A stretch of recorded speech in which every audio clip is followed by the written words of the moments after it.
Mr. President, Tucker Carlson recently had a friendly interview with anti-Semite Nick Fuentes. Tucker Carlson. What role do you think Tucker Carlson should play in the Republican Party and the conservative movement going forward? Well, I found him to be good. I mean, he said good things about me over the years. I think he's good. We've had some good interviews. I did an interview with him. We had 300 million hits. You know that. President Donald Trump was asked about Tucker Carlson's interview with racist and anti-Semitic podcaster Nick Fuentes, and Trump didn't exactly answer the question. And we have more of what he told reporters, but first, Cenk, were you satisfied with Trump's answer there? No, he's gonna fight with Tucker later, but we'll tell you why he's defending Tucker now and why I think he's gonna fight later.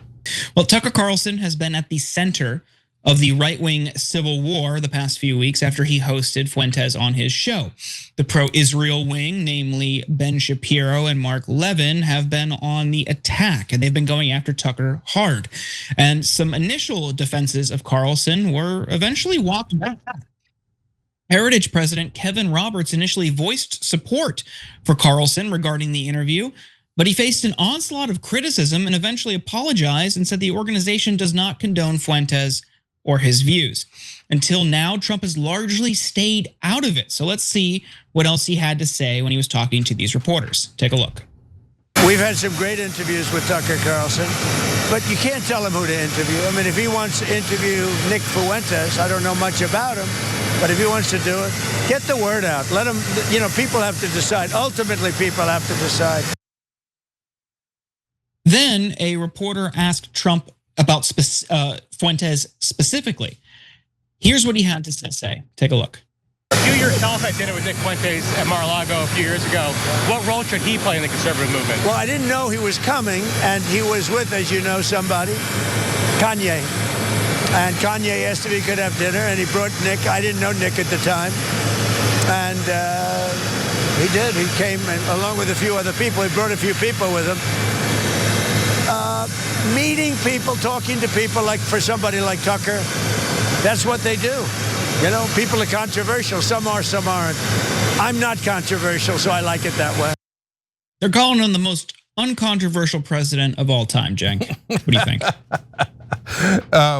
He couldn't believe that Kanye brought an anti-Semite to dinner. Couldn't see that coming. Okay, anyways, so I do agree with him. Yeah, Tucker's allowed to talk to whoever he likes to talk to. This whole canceling people is absurd, right? So do I like that Joe Rogan talks to Alex Jones or anybody talks to Alex Jones? Not really, right? I think Alex is a little crazy. Am I gonna regulate it? No, let him talk to whoever the hell he wants. So, okay, so I would have been tougher on Fuentes, but Tucker said a million times now that he does not believe and he thinks that it is unchristian to judge people based on their race or religion, and that especially includes anti-Semitism, and it's outrageous and it's unacceptable, etc. But no, it's never good enough. It's never good enough. No, so look, the reason I think that Trump is okay with it now is because he talked to Fuentes, so he figured it out. Okay, if I say that it's bad to talk to Fuentes, it's going to come back on me, and you don't want anything to come back on Trump. But do I really think that Trump is defending Tucker and going to go to the mat for him? Well, they haven't really gotten into it yet with as Marjorie Taylor Greene and Trump have, right? But I think that freight train is inevitable, and because Tucker Carlson is defending the original MAGA positions, and Donald Trump holds almost none of the original MAGA positions. So when that clash happens, then he won't defend Tucker anymore, because then it'll hurt his feelings. And for Donald Trump, it's never about policy or principles, it's always about his feelings. I think Trump knows it's an unpopular question to answer. Honestly, it's an unpopular or a risky situation for him to wade into.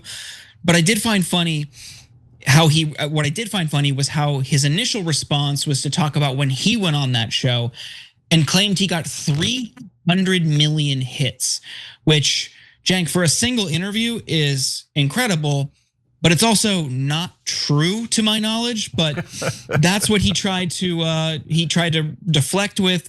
And I think that's all he really cares about. Look, these people are bad. Some people like him, some people don't like him. I want everybody to like me. So it was just kind of more of the same while kind of answering the question, but just mostly just dodging. He knows it's risky.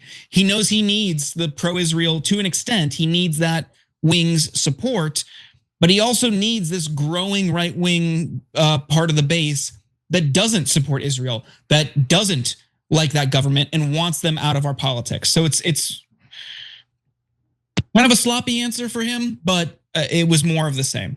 People are always guessing as to what's in Donald Trump's mind. Here, I'll decipher it for you. There's a treadmill with one word on it, Trump. So it just goes Trump, Trump, Trump, Trump, Trump, Trump, Trump, Trump, Trump, Trump, Trump, Trump. There, I solved it. Every time you ring the bell below, an angel gets his wings. Totally not true, but it does keep you updated on our live shows.